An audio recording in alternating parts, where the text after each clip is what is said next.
As ranchers work to protect their land and animals, livestock groups welcome the Trump administration's recent proposal to revise the National Environmental Policy Act. RFD-TV's Marlon Bowling has industry reaction.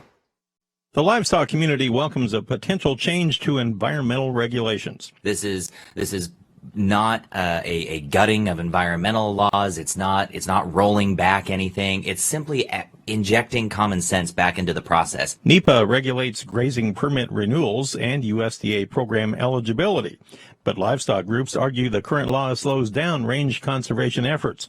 A Nevada rancher uses the example of drought management.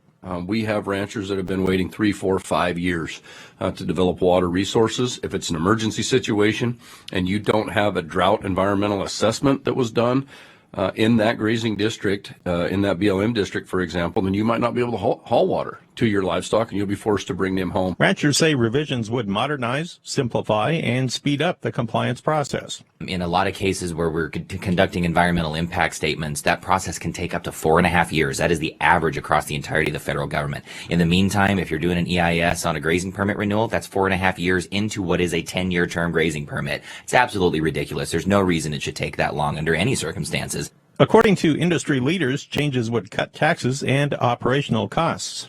It just makes sense for the taxpayer, for the people that are waiting on these decisions to be made, and ultimately for a stronger and better infrastructure across the country. The proposal will be published in the Federal Register next week, opening up a public comment period. Industry leaders urge ranchers to show their support. And I promise you that the activist community will turn out en masse to deliver millions upon millions of bulk comments against this rule. We need ranchers to turn out and voice their support. Once the proposal is published, the National Cattlemen's Beef Association will provide more information to help ranchers get their comments on the record. For RFD-TV, I'm Marlon Bowling. Thank you, Marlon. And according to NCBA, cattlemen participate in many environmental practices, including soil testing, rotational grazing, conservation tillage, and water management. If you'd like to see a full list, just visit ncba.org.